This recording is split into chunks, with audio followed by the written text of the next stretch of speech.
how to position it or what to name the session for today. But I looked at, things that were not real estate related. And I looked at like what causes success and what causes failure. And it's rarely one item. It's virtually never one item that derails an activity, an event, or a result. Okay, so when I looked at what is going to influence our results in the next 12 months, I wanted to have it based on, reality and not based on fear, not based on propaganda or hype. And I was thinking to myself, what influences how we as an organization behave and you as an agent or a team member, what your results are. And I was just writing them down, and these aren't necessarily in order of highest to lowest, but I'd like you to let me know some of them that I'm missing. But I would say the most influential thing is your attitude. Does anybody agree with me on that? Oh, Rob, I do. I do. 100%. Yep. And, I had written it down maybe slightly different, but when I was listening to Jared James, Jared goes, there is no good market, there is no bad market, there's just the market. Right? Because we always try to define what the market is, but it's just the market. And there are people that choose to do business. There are people that, choose to be afraid or fearful. Do you think that a changing market, benefits a forward-thinking person more than it does a habitual agent who does it the same way they did it last year? Absolutely. Right. It's a learning and growth experience. Right. So if we're humble enough to know that we don't know everything, and we are servant mindset, I think that a challenging or a changing market is going to be an opportunity for us all. And one of the things that struck me, and I think Jared even mentioned it in his thing, was if the market's going to be down, I think it's predicted to be down 6.8% in 2023 versus 2022 by NAR. And maybe they're off by a factor of 100%. Maybe the market's not off by anything, and maybe it's off by 12%. That's still a hell of a lot of business out there for those of us who are committed to do. Would you not agree? And, I think there's more business because there's also going to be less competition. Amen. So I was talking with Bob, and I think, in some of the MLSs, if there were 14,000 members, there are under 10,000 that have paid their dues to renew. So if the market's down 6, 12, 15%, but the agent count is down 33%, is that a challenge or an opportunity? Opportunity. Opportunity. Right? So I think we need to frame, what we're walking into. Do we have any of our team leaders that went to Connecticut on with us right now? Anybody? Guess they're all sleeping because I took them for a long ride. But yesterday I went to visit somebody that was doing very well. Not even a Remax agent, but running a team with an independent company up in Connecticut. And one of the takeaways I got from that meeting was that they, as do I, see things happening before they happen. Self-visualization, visualization. They see every activity happening before it occurs. And I think that's something that's important. We have nobody from yesterday on the call. What a bummer. Another component that is in my book of what is going to be influencing how we do next year is those who we associate ourselves with. And when I was talking about the trip to Connecticut to meet this team that did $289 million in business in 2022, I'd never been there myself. And I think we were with 12 or 13 team leaders went up to this trip. And when I was doing the final arrangements, I'm like, hey, you know what? Full disclosure, I've never been to her office. I've never had a in-depth meeting. I hope it's worth it. And 4 of the 12 team leaders said, it doesn't matter. You know, I'm actually looking as much forward to taking a ride up with other team members up and back from Connecticut. So even if it's lousy, it doesn't really matter that much. So that's like the mindset that helps us win and helps us associate ourselves with people who are like-minded, growth-oriented, servants to grow our business. Another thing I put out is creativity, right? When things change, the people who win are the first movers that have creative thinking and figure out ways to do it before everybody else does. I put your appetite for learning and growing, right? I mean, are you committed to learning? Do you look at learning and growing when there's a challenging market as, oh, now I got to pivot again? Or do you look forward to, how am I going to differentiate myself from everybody else? You know, how am I going to learn instead of reinvent the wheel? Industry skills and expertise.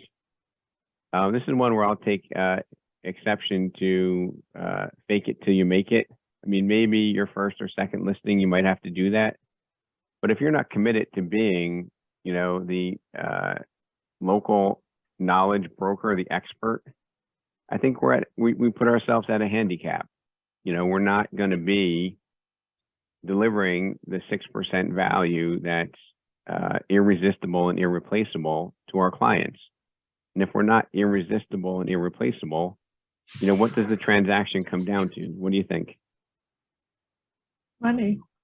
It comes down to money. Who's going to do it for less, right? Yeah. And Right. and with this topic here, I want to mention something that, you know, I probably mentioned a couple of times, but maybe not enough. If somebody sold their house 3 years ago, and I think that was Alexa that said that money, if somebody sold their house 3 years ago and they had a excellent experience and they're talking to a friend of theirs who's thinking about selling their house, do they say that my experience with Remax Select was great? However, I think they charged me too much. It was 6%. Or do they say, you wouldn't believe everything that my agent Alexa did for me to complete that transaction. It was seamless. I had to do nothing. I had absolute confidence. I mean, what do you think they remember? Do they remember the commission or do they remember the experience? The experience. Every time. They remember the calls that were returned timely. They remember the calls that weren't returned timely. All the hard work that you put into the deal to make it happen. Exactly. But I'm going to even, that was Ron, right? Yes. So Ron, I'm going to say that, you know, they'll remember the hard work, but if we don't communicate it, it might not be, you know, it might not be realized by the recipient of the work, right? So if we get the thing to close, but maybe we didn't call them and give an update, but we still got it to close, we said, what do they need to know that for, right? I think it's the whole package. It's like, will they say that this was a 5-star experience as opposed to, you know, Remax got the job done? And I think that's the difference. And to take it to 2 weeks ago, it was, you know, deliver more than you're asked or provide more than you're asked of, right? And you might say to yourself, you know, why am I going to give more than I'm asked of? Why am I going to give more than what's expected? I'm only getting paid for what's expected. Well, the real money is in the experience of delivering more than they expect. And that's what gives raving fan referrals and repeat business. Hi, And Rob. staying in touch. Rob, can I interrupt you for a second? I have Emily first trying to join Zoom, but it says maximum is 100 people that are allowed to be on Zoom. Fred? Let me Fred, double are check you- on that. We should have 500. Give me a sec. Yep. Hold on one second. Hey, Rob, can I chime in?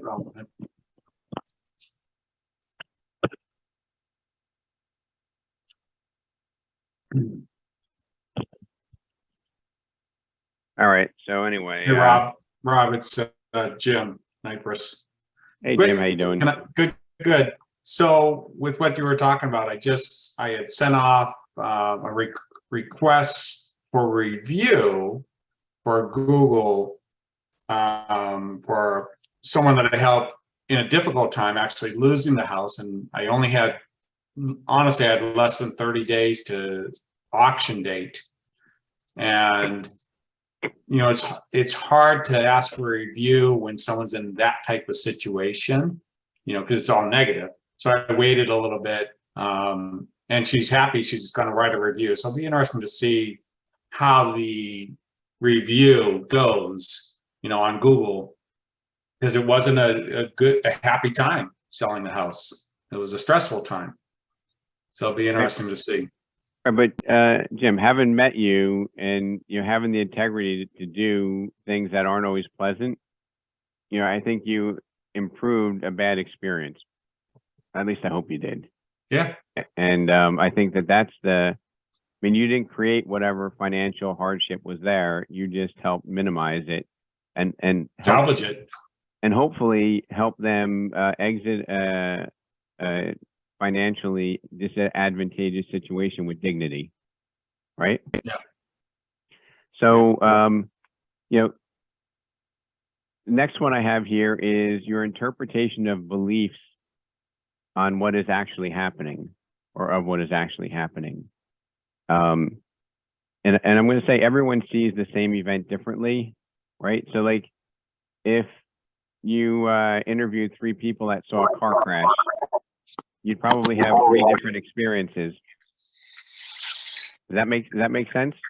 Mm-hmm. You know, if you see a UFO, everybody's gonna say, I saw something different. And I think that's why our interpretation and our beliefs of what is actually happening is probably almost as strong as what is actually happening. The next one I have is market conditions. You know, there's no good or bad market. There's just the market you're in and what you do with it. The one who educates is the one who wins, and the one who is open to being educated is the one who wins. And the last one I put here, are you the educator of your tribe, right? Don't just spam on your people, you know, be the thought leader, be the educator. And I think if every decision you make is based upon the premise that your client or your sphere, they know that you care about what you're doing, they might even tolerate a few more mistakes as long as they know that you care and that your decisions are made with good intentions and with their intention put forth, right? Are you suffering from fear? And fear comes from uncertainty. How do you think you eliminate fear? Anybody? By facing it. By You create- changing your attitude. Right, but if you create certainty, doesn't that almost by definition, or maybe it is even by definition, eliminating the fear, right? So fear comes from uncertainty. Does everybody kind of believe that, or does anyone want to challenge me on that No, I statement? believe it. I believe Right? So if we're afraid of the market, it's because we're uncertain as to how we're going to perform in it. We're uncertain as to what we could do with our clients. And if we eliminate fear by creating certainty, we'll be able to be better servant leaders. And in return, you know, at the end of the day, we'll have a better financial performance for ourselves. There was a gentleman by the name of Zig Ziglar who's passed a few years ago. Does anybody know what Zig's quote is, which would be, you know, tie into what we just talked about? He has a lot of them. I don't know. initial, no date. You want to, Ron, what's one of your favorites, if you can remember it? You can have everything in life you want if you will just help enough other people and for them to get what you want. To get what they want. Yeah, that's Yep. so true. So if you just help, if you help a lot of people with whatever their need is, right? If they need to get out of the house because they can't afford it, if they want to buy a new house and you help, you know, an abundance, unlimited number of people get what they want, you will have whatever you will get whatever you need and whatever you want. Does that make sense? And for some of us that are newer in the business, it might be like, yeah, there's Rob talking again, but it is so true. you just help other people. You know, I'm not saying that you do it for nothing, but you do it for a fair price and you deliver a value that's more than whatever you charge, because that's what they remember a month, a year, a decade afterwards. They remember the experience, not the cost. You know, I'm going to go back to Robert, who was out for a couple of weeks on a vacation. Robert, do you think that clients you sold 10 years ago even remember what price they paid for the commission? No. But Not do they at all. remember? Do they remember the experience?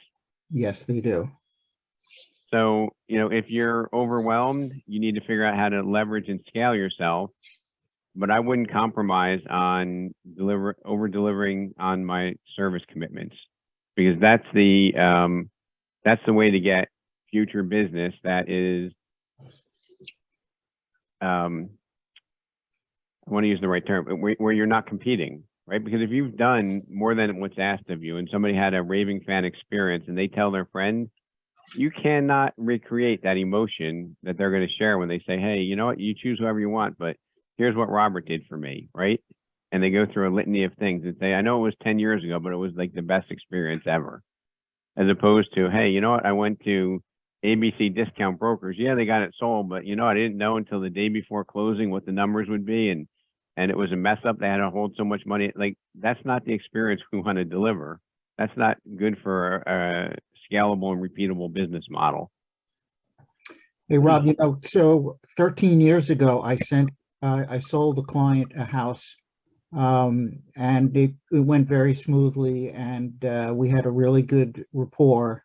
And then this year, I happened to be in the neighborhood of their house, and I rang their doorbell and was greeted like, you know, a member of the family. And I'm so happy that you're here because we're going to be moving and we need you to sell our house because we know that you'll get it done for us.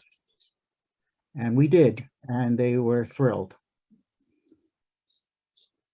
Yep. And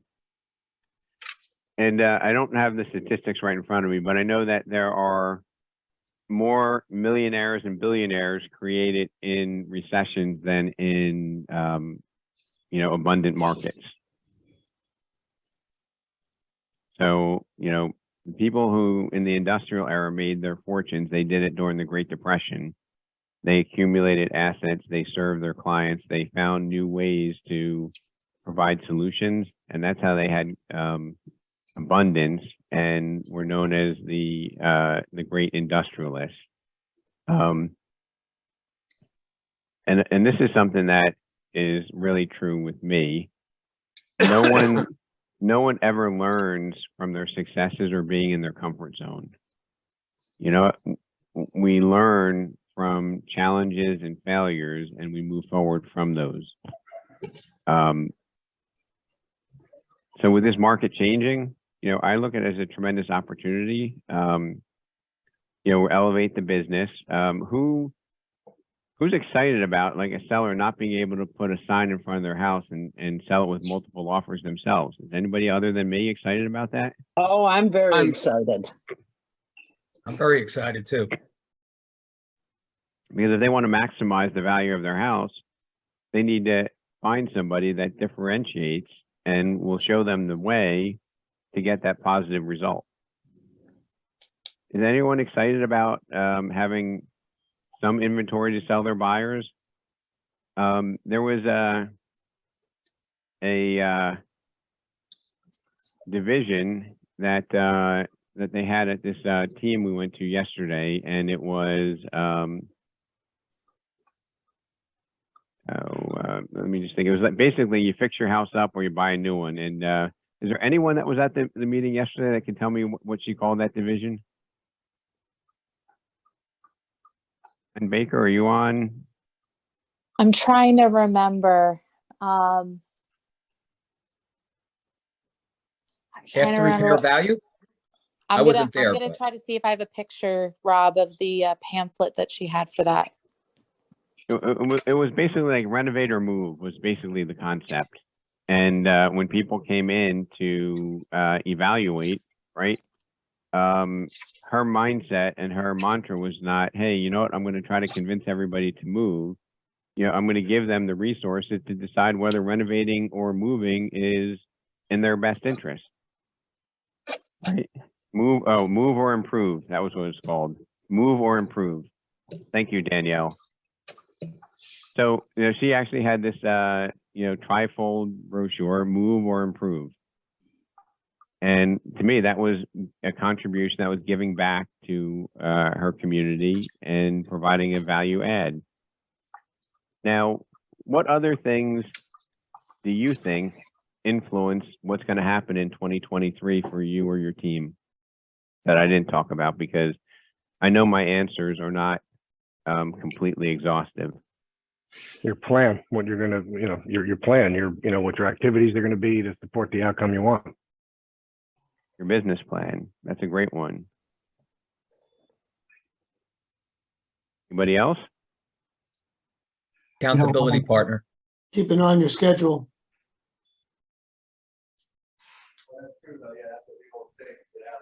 Your accountability partner, your plan. How about the professionals you choose to work with? Right? Who has a favorite attorney if you work in New Jersey? Right? Who has a favorite lender that when they touch a file, you know that it's going to be done with white glove service? They're going to judge the transaction not just by our actions, but they're going to judge it by if they had a competent team around you. Who else? I think the ability to help the public understand that there's a positive way to look at things as opposed to just a negative way to look at things. And I think that if we have the ability to show them that there are these opportunities out there now, even though everything they're reading says no, I think we win. So I'm going to, that's a great quote. I'm going to, I want to quote this correctly.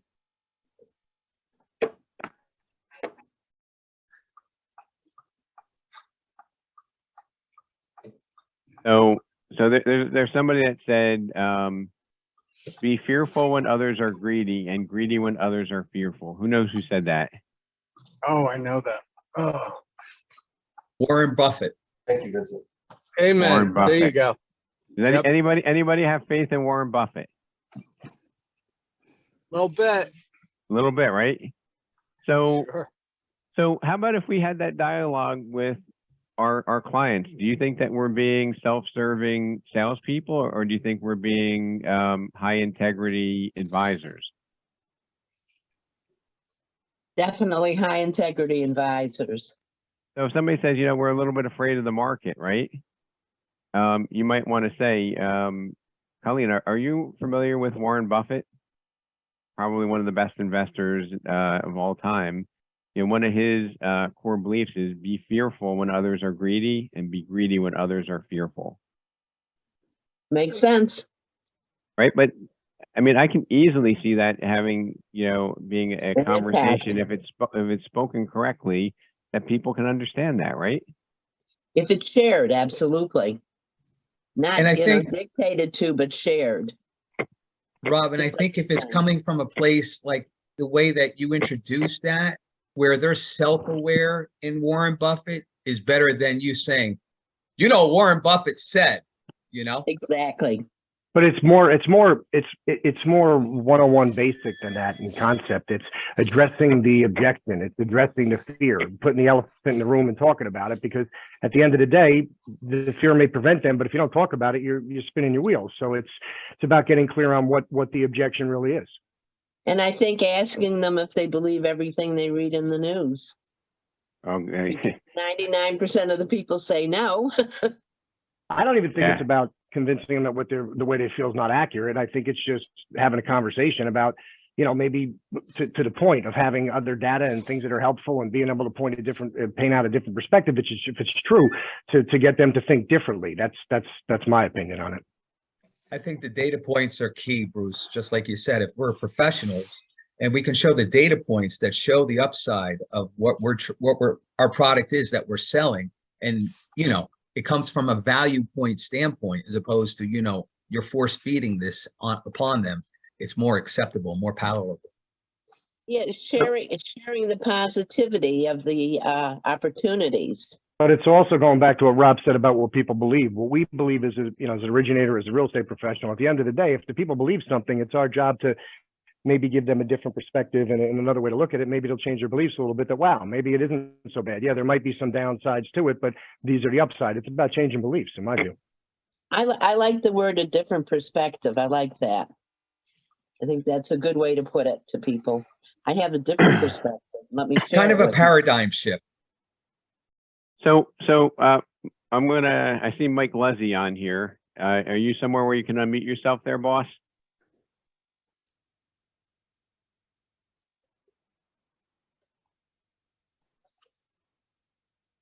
So Mike, while Mike's getting his mic situation squared away, I'm going to talk about when we went to Connecticut to look at this operation. The beautiful thing about it was an open book.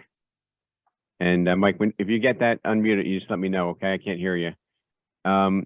We walked through, we saw the different people that they put into place, and we had 12 of our team leaders that were in a room together talking to a really forward-thinking team leader in a different market.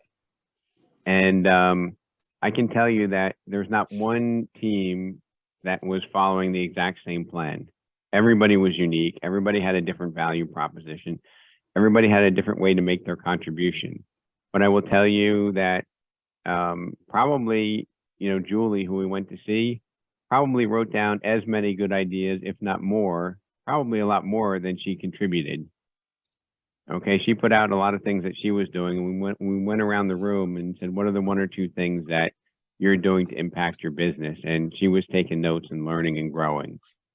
So it was almost like a setup too, because we walked through her office and she had one of her initiatives was she had an investor team. And Danielle, are you somewhere where you can talk, or anybody that was out there? Yeah, I can talk. Now, I don't know if it was just me, but did you look in that room where they were like that conference table was filled with people reviewing different investments? Correct. I mean, am I lying or am I calling it straight? Oh, they almost couldn't fit in the room.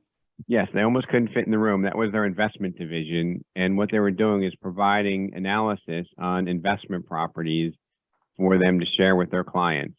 And not to, but did you hear what she said about the form that we gave her, Danielle? I mean, she was like, oh my God, like I got to go over this form with the team, because in 2 minutes or less, you can have a property evaluated. And I know Mike Leslie, did you get your mic fixed? Oh, yes. Mike? Did we lose Mike? No, Oh, boy. he's still muted though. So Mike, there's on the bottom left, there should be a button that says like a picture of a mic. If you hit unmute it, you should be good to go. Can you hear me? We can hear you now. It's Okay. Hi, Rob. It's a technology miracle. I got you. I don't know if that transaction that we talked about, is that going forward? With the listing? You had like a $900,000 Yes. deal. Can you just Yes. share with the group? Well, we just got a new listing in East Boca, my wife Renee and I, and we did an open house Sunday, and the house was listed at $950. It needs work and all, but we had a good response with the open house, and somebody happened to come in, a buyer that was interested in buying it as an investment. And he was talking about cash on cash return, and right away my ears perked up. I said, there you go, Rob. We're just talking about this. And we did the investment analysis for that property. And I actually, Rob, did it for another 2 properties for Renee. Mm-hmm. And we did get a contract on the house, not from that individual, but that investment analysis is like a tool that I've never used before. I mean, it's awesome. I mean, it's just awesome. A lot of people are taken back by it because they'd have to actually go to either an accountant or a financial advisor to get that kind of information. And as you said, Rob, in 2 minutes, you can have, a cap rate and a 5-year, what the property is going to look like in 5 years. So it's an incredible, incredible tool. And I'm going to be using it a lot. Yep. So, Carrie, I see some questions in there. It's attached to the email I sent out for the investor workshop, and you just open the document. It's a view only. You make a copy of it, and then you can put all your information in. It's not perfect. You just fill in all the canary colored cells, and then it does all the rest of the calculations for you. So it's really making life a little bit simpler to expand opportunities for your clients. So, Michael, thank you for sharing, and I'm glad to have at least one fan of my work. A big fan, Rob. A big fan. You got it. Well, Hey, just an FYI, just for a narrative, maybe to have a conversation today for prospecting. We just got existing home sales for December at 10 a.m.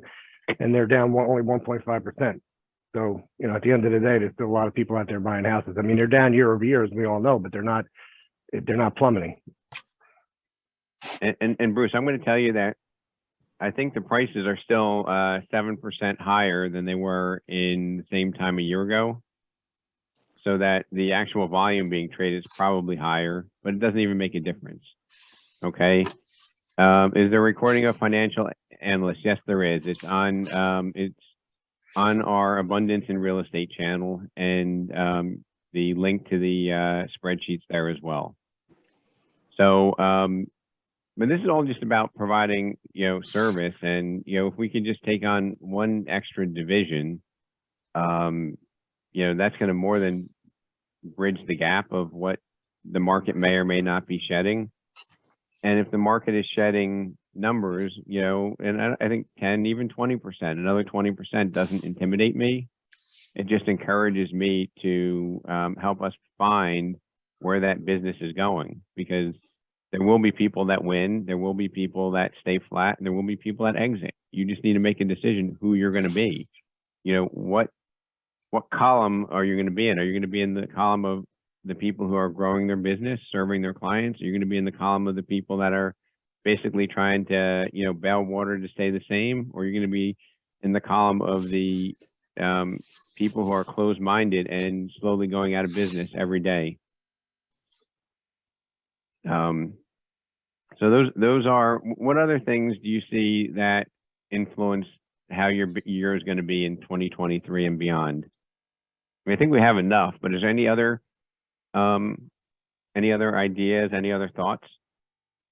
Pick up the phone, start calling your past clients and all your leads. Stay on track with that. Okay, so that's it. Let me just communicate with your SOI. So I'm going to call past clients part of your sphere of influence, right? Now, if you go on a listing conversation and you're not fully confident in your data and your ability to present, are you likely to get that listing? No. Okay, because if you're not, because I forget who said this, but they said if you're not confident, it will soon be unanimous, right? They won't believe in you if you don't believe in yourself, right? Now, if you're sketchy, if you're uncertain about our market, which is basically what we live, will anybody in their right mind choose to work with you? No. You know, that's what we talked about yesterday in my class. We talked about having the confidence. If you lack that confidence, it shows to the other person. So you have to have, you have to have that, build your confidence before you go on any appointment, whether it's buyer or seller. You got to take control. So I'm just gonna read through just this partial list of what we have. Your business plan, your accountability partner, the professionals you choose to work with, attorneys, accountants, home inspectors, title companies, your attitude, your self-visualization, those who you associate yourself with, creativity, your appetite for learning and growing, your industry skills and expertise, your interpretations and beliefs of what is actually happening, not allowing the media to color your belief system. Number 11 is market conditions. Number 12 is your commitment to education. Number 13 is your decision to educate your tribe. And number 14 is your commitment to communicate with your sphere of influence or your tribe. There's 14 things there, right? Would you say that they're somewhat balanced, those items? Yeah, but I mean, in the plan, the most important thing is our activities. You know, I mean, it's what are the specific activities? Mindsets are important, but the activities and then having reasonable expectations of what you could get for them. I mean, it's not just as simple as, you know, putting the plan together. The activities have to support it. Right now, for everybody, ourselves included, if we're not doing more prospecting than we ever had, we're in a lot of trouble. I don't know about you guys, but we are. Right, but Bruce, if you have a Phone is your negative, friend. but hold on, I'm going to challenge that just a little bit, and I'm going to tell you that there needs to be harmony and balance. Because if you're calling, but you feel bad, like if I'm calling because, oh man, the market's horrible, I got to make lots of calls to make sales. No, the mindset has to be there. I'm 100% agreeing with you. Absolutely. Right. So Bruce, what I'm trying to just say is that there's a balance of all these items, right? You know, one might be a little bit more important than the other, but they're all integral into what happens during the year and how you influence and serve your clients. Would you agree? Yes. Okay. So one of 14 is, you know, the market. And even if the market's down 15%, how insignificant is that into the entire plan or the totality of your success? Little. Not a Not whole lot. It's not much at all. No. Very little. Yeah, it's not a whole lot. And there will be people that grow in a down market. And it's not because they're luckier than we are. It's just because they have a different mindset, a different strategy. They try to pull all these pieces together, right, to serve their clients and themselves, right? The Zig Ziglar thing. Hey, help as many people as you can, you know, be honest with them, show them that you care, right? I mean, if you're reading a script and people don't sense that you care, I don't care what words you use, Ron, what's the outcome going to be? It'd be good. No, if you're reading a script and people sense that you don't care yeah, about what's yeah. happening, it's going to be a train wreck. And then what's going to happen? You're not Sure. going to call anymore, right? That's right. So what does it cost to care? How much extra does it cost you in time and money to actually care about what you're doing? Nothing. Nothing. Cost you nothing. And do you feel better if you actually care about the people that you're talking to and trying to help, as opposed to trying to figure out a way to snooker them out of a commission? Absolutely. I would say that most of us are going to self-sabotage an opportunity if we believe that we're not helping people and we're just serving ourselves at their expense. You know, we're going to have a subliminal way that we sabotage that because it's not consistent with our values. If So you don't care, they can smell it. And it doesn't matter what you say or how you say it. If you don't care, they know. Yep. Every time. I think part of loving the business is loving that you're helping people. I think it's the adrenaline rush we get when we see people that we've helped and they're satisfied and they're thankful. And that I think is more why we're in the business than the money. It's that satisfaction of knowing that we did good for somebody and they appreciate it. You know what we don't have in here? Caring. And I think that should be a component. Absolutely. Actually caring about what we do. So when I talk about the sequence for success, the reason why I'm making you listen to all of this banter and data is the sequence for success is it's not one thing that's going to derail your success in this industry. It's a series of things that can derail you. And sometimes some of the things are so debilitating that one bad thing can destroy your outcome. And I would say, like, you know, if you have a bad attitude, even if you want to help, you're probably going to be really struggling. I hate to tell you, but you probably need to figure out how to get that right attitude. And, you know, in my experience, I can see getting the right attitude from having experiences and not only enjoying seeing the ACH hitting your bank account, but enjoying the emotion of seeing somebody buy a house. Now, is Shantae, did you make it on? Yes. He was on, yeah. So Shantae, last Friday, was it last Friday you had a closing? Yes. first Yeah, time home rough weather. buyer, a first time Yes. home buyer, right? Yes. And you know, there was so much euphoria and joy in that room. Everybody was ecstatic. And you know, Shantae is such a cordial host. She's walking them out the front door. If you need anything at all, you let me know, right? And they start walking away and they turn around and say, Shantae, wait a second. Do you remember what they asked you? Yeah, she asked me if it was really our house now. Like, is this really our house? Can we go in there with the key? And like, I almost wanted to cry. It was such a moment. Right? I mean, like the door was closed. It was like a movie. The door was closing. They turn around. They say, Shantae, wait a second. So we can really go into the house now? Tell me that that is not awesome. Yeah. Shantae, how did that make you feel? I laughed, but I told her, yes, it's yours, because it was a long, drawn out process. And I think we were all excited for the closing day. So it felt wasn't- good to finally get there. But like for me, like just seeing the end of that experience, it was like, holy cow, like that is what it's all worth. That's what makes it worth it. Yeah. You know, they were like, they were so happy. They couldn't believe it was their house. Sometimes when we get into this as a business, we forget about, you know, the emotion that people, that they enjoy completing the process. And then let's see, is Victoria on? Yeah. Agents had their daughter buy a house.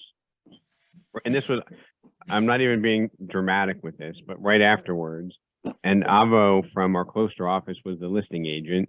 And at the end of the transaction, I was kind of cutting through the conference room. And Avo was like, here's the key. The young lady who bought the house put her hands out like this. And Avo dropped the key and then she let it go. And I was like, let me get this. Like, I can't believe it's really mine. Like she like couldn't hold the key. So that was two things in one day that, you know, really have an impact on me and really motivate me to try to help more people.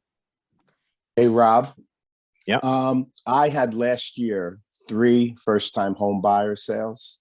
And like you just said, they're so satisfying because young people buying their first home, it means a lot. I mean, it means the world to them.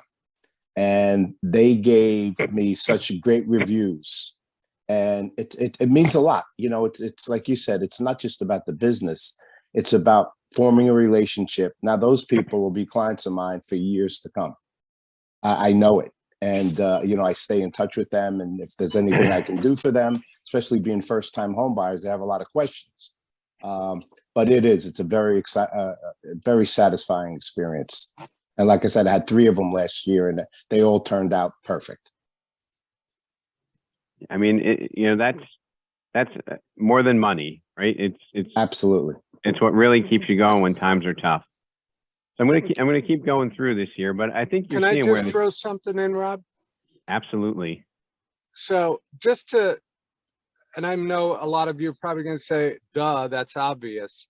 But the one thing that I'm not hearing, and I think it's something that I've forgotten on many occasions, when you're in the throes of one of these great experiences, I've found that it's the best time to ask for more business. Like, I'm so glad you're happy. If you know anybody who wants to be happy, give them my name and number. Or do you know anybody thinking of making a change or something along those lines? It's like strike while the iron's hot. And a lot of times I forget because you're in the mix of the excitement. But I think that's like the best time to ask for more. Rob, I'm gonna piggyback an experience that I've had from something similar to what you said, right?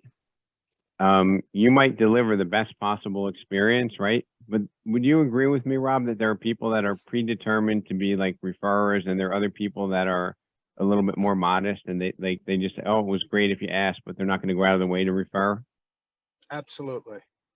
So it doesn't hurt to remind people, you know, hey, if you know anyone else that I could, you know, help like I did you, and you know, it was truly an honor to help you and your daughter, your wife, your husband, you know, buy your first, second, 19th house, right? Sometimes people don't understand that. And when I was in the lending business, right, I had a 0 moment of truth And that 0 moment of truth was when I pivoted from changing the way that a referral was made. Okay. And agents would come, and I was almost getting to the point where I'm like, are they really doing what they said they're going to do? Because they'd be like, you know what? I gave your card to my client. They're going to call you, right? Days, weeks, months, right? No call. I'm like, did they really do it? Then I just had this epiphany. I'm like, you know what? Mr. or Mrs. Agent, rather than that, can you just ask them if it was okay to have me call them and then give my card so they have my reference? And that was a total game changer. Because how many times have we gotten somebody's card or some information that we intended to call, but we never got around to it? I mean, it happens to me. Happens to me. So, you know, a pivot might even be, you know what, here's 5 extra cards. Do you know anybody that I can help that you could pass their card to? Oh, of course I do. Do you mind sharing their contact info, and then you can give them my card? I'll call them after Thursday. You know, might be a strategy you might want to consider, or A/B test. Hey, Rob? Yeah. If I could just interject real bit right there. I had an experience this past week with my car. So I brought it to the dealer and I was getting some parts for the car. And so we just got to talking at the parts counter, and this fella had sold a home in New York for $2.4 million and is sitting on a pile of cash. And so I said to him, I said, did you ever think about investing in, you know, some real estate in New Jersey? And he said, well, you know, I just want to spend down my cash. I said, well, I said, if you ever do, here's my card. And I started walking out, and I remembered what you said about the, you know, I don't know if you're going to call me or not, but I get a lot of, you know, robot calls. So if you don't mind, if I could just put your phone into your number into my phone, then I can go ahead and know that it's you that's calling. And he gave me his phone number. So there you go. Yeah. So it's basically habits, right? And that one habit may not equate to a transaction there, but as you repeat that over time, it just changes the trajectory of how we do business. I hear you, Rob. I had another great idea. When we start to get older, Rob, your mic is up, so we can't hear you. Oh, okay. Sorry about that. There we I said go. I had another great idea, but I just left my head. But what was I driving Can I at mention here? a couple of things here? Do you mind? Go ahead. Okay. We've been calling some FISBOs, and we called a couple yesterday. And one of the FISBOs we called was biting my head off. And I said, look, I said, all we're trying to do is trying to help you and give you advice. We're not looking to list your property. If you need our help, you know, please give me a call, and I'll be glad to answer any questions you might have. I'll give you some advice how to stage the house before you put it, or while you have it on the market. And he goes, you know, you're the first realtor. Every realtor that called me, all they want to do is list my house. You're the first agent that called me that said I offered him the help. And another lady we called, pretty much the same thing. She would say, no, we don't really, you know, I've sold many houses before. We don't really need a realtor. I said, well, it's okay. I said, I'm here to help you in any way I can, give you any advice and help you stage the property, or maybe you get a show ready when you put it on the market. And she goes, you know what? That's a great idea. She goes, I'll keep your number. I said, better yet, let me have your email. I'll send you all my information, and give me, you know, we'll stay in touch. Now, who knows? I might get a listing, I might not, but it was worth the shot. So I'm going to just piggyback on that, because I love that. And a lot of agents say, why would I waste my time with that? And I've had sellers say to me, why would you do that? Why would you waste your time doing that? And I love to use something that I can pin my hat on, and I'll say something to the effect of, well, you know, the National Association of Realtors says 7 out of 10 people like yourself end up using a realtor. I hope you're not one of them. I hope you achieve your goal, but there's a chance you might not. And if I take care of you now, you'll think of me then. Yeah. And that's worked several times. You know, it's funny that you said that, because I get that pushback sometimes too. Well, why would you go through all that if you're not going to get the listing? And I just tell them, I says, well, maybe you'll have a friend or relative in the business, or a friend or relative that might need my help. So maybe you'll refer me to your friend or your relative. They Absolutely. go, okay, great. Send me your card or give me your. So it's always good to offer advice, offer help, and not come off so, like a lot of realtors do and just, right, grab them and say, are you going to list your house? Can I set an appointment with you? I mean, that's what most realtors do anyway. And it turns them off because they hear the same thing over and over again. Hey, Eric Pruitt, can I pipe in real quick? Absolutely. Just to update your numbers, 7% of all for sale by owners successfully sell their home. Of the 7%, 4% actually knew the buyer, so it was a brother, relative, or something. It's actually 3% successfully sold it on their own. So it's not 7 out of 10. It's 9 out of 10. Actually, 93% of all sold for sale by owners end up selling through a real estate broker. So I would tell them it's 9 out of 10 instead of 7 out of 10. 7 out of 10 is, well, I'm a gambler, I'll try that. But 9 out of 10, it's a no-brainer. If I was closer to you, I'd kiss you. And Eric, one other thing in terms of coming from contribution, right? I've found when I make calls on behalf of agents and I find somebody that's committed to selling it on their own, I'll often pivot the conversation, say, so Eric, when you sell your house, where are you moving to? And just role play with me. Where are you going, Eric? To Chicago.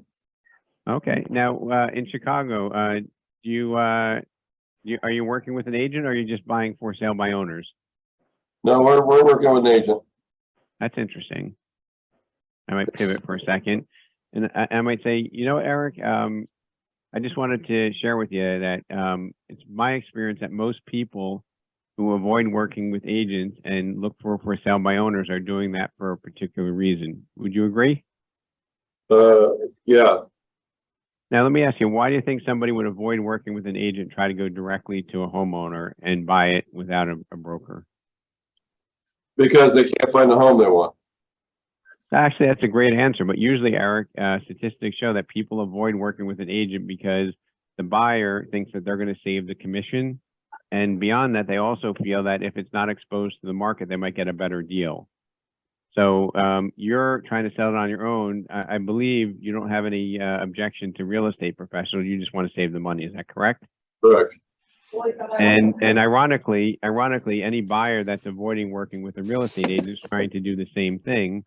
So if that transaction is consummated, who do you think saves the commission? The buyer. Usually it's the buyer. And oftentimes, studies show, Eric, that the homeowners get less money because it's not been exposed fully to the market. And that's like a dialogue conversation. It's not a sales pitch. It's a fact. It's like gravity, what I just said. That's very good. People avoid going through brokers because they want to save the commission. And they also think the property might not be completely exposed to the market, maximizing their value. So I know you may do some FSBO calls, and that might be something that you can build into your narrative and your dialogue. I like the part where you're moving to. Are you just going to be looking for FSBOs, or are you going to be exposing to the whole market? And if anyone needs there's a great trainer out there, very inexpensive, Jackie Kravitz. I think she's like $100 a month, and she has the best FSBO script. She was like a FSBO queen in South Florida, 150 FSBOs a year before she retired. She was a Mike Ferry coach. Now she has her own thing. Usually FSBOs are overpriced anyway, so I mean, they're still not getting a good deal. That I missed the boat for the last 18 months in our market because I felt the same way, Ron. I thought they were all overpriced. And I went on appointments and I told them the truth. It's, the comps say blah, blah, blah. Well, guess what? The market's going up 2% a month. So I was wrong.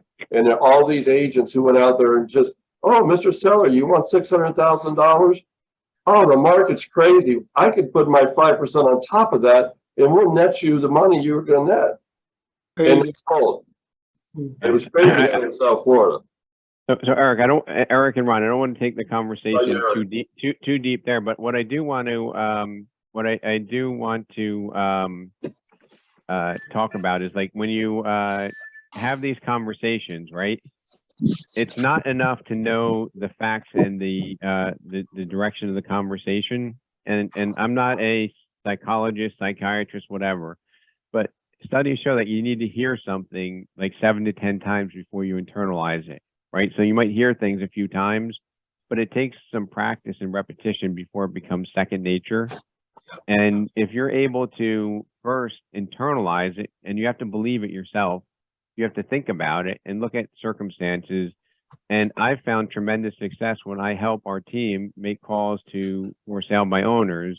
It's like this aha moment when they realize that, oh, I'm buying in Chicago with a broker and I'm trying to sell it here myself. And if I tell them, you know what, Eric, statistics show that sellers get, 7.2% less because the buyer subtracts the commission and also negotiates off because it's not exposed. That's just like noise. But if you ask them, why do you think somebody's avoiding an agent and trying to buy it directly? It's been my experience that the buyers are looking to save the commission. I understand that you're looking to save the commission. Who saves it? At least you put that question in their head, right? Without telling them. And if it doesn't work every time, Eric, so what? Right. But for me, it was an epiphany. Like I was like, you know what? That is genius. Who saves it? Most of the time it's the buyer saving it. So repetition, investing in yourself, the market's just the market, and the market will always change. So if you're afraid of a changing market, find a new career. If you embrace changing markets and you look forward to that, and you figure out how can I get a first mover advantage in these changing markets? How can I apply more value to people that work with me? How can I have a strategy where I can ask people, hey, do you know anyone else that I can serve, right? Going back to one of the epic questions I had here, nobody remembers the commission rate at the end of the day. When I was in the lending business, ironically, when you take out a mortgage, what do you think is the most important thing? The rate and the fees, right? But nobody remembers the rate and the fees. They just remember the experience. And I'm going to end this meeting with this one story, which, Ron, you say something or you're just... No, I just said the service. That's the main thing. Right. Purpose. So my second best referral source when I was a lender, and when I was a lender, it gave me the ability to buy the largest RE/MAX in New Jersey at the age of 26. I tell you that not because I'm bragging, but just because my mindset served me well to grow the business and help people. But there's an attorney in New Jersey that was buying a new construction house. I was with a company called Norwest, which was a mortgage company, but not really a true mortgage lender that lent their own money.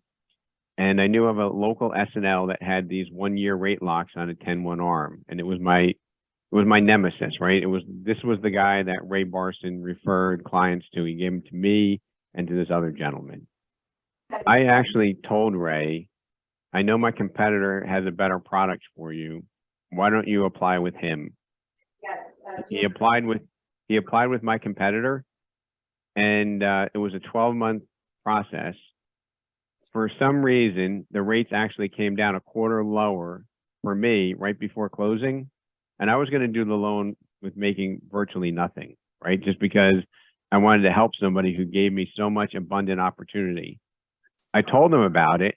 I was like, you know what, Ray, I could actually save you a quarter from what your competitor has and give you a 30-year fix instead of a 10-1 arm. If you want to, just make the effort to change it over. I'm not really making any money on it, but I want to do it as a favor. The other gentleman that he worked with got angry. He said, Ray, why would you double at me? You wasted all my time. This is ridiculous. Like, you're giving it to Rob? Well, guess what? From there was only one person that got referred. Right. And it was, hold on, and Eric, it was even better than that. Because this gentleman was an attorney. When people were coming in to review their contract, he would say, you know what? You can pick whoever you want. I don't get anything from it, but I'm just going to share with you my experience. This lender, Rob, gave me to a competitor because they had a better product. And I would encourage you to call Rob. Whenever anybody said, Ray gave me your name, guess what didn't really matter? Whether I was $100 more in fees or if my rate was an eighth higher, it didn't matter because they came from that story, and that story was true. And there's countless other examples. Maria in her office in Tinton Falls had somebody that had a client from Zillow, and the house they wanted was a FSBO that wasn't going to pay anything. And she said, I'll take you there. I'll give you the comps. You know, you don't need to pay me. If you know anyone else looking to buy, you know, just pass my name along. The sale ultimately didn't happen. They gave them comps. They worked on it. And the agent said, if this comes through, I'll pay. Excuse me, the buyer said, if this comes through, I'm going to pay you 2%. I can't possibly take what you've done and not compensate you on that. So that's the universe is going to reward you for doing the right thing. And you guys give us countless examples of that. To share my own personal experiences with you.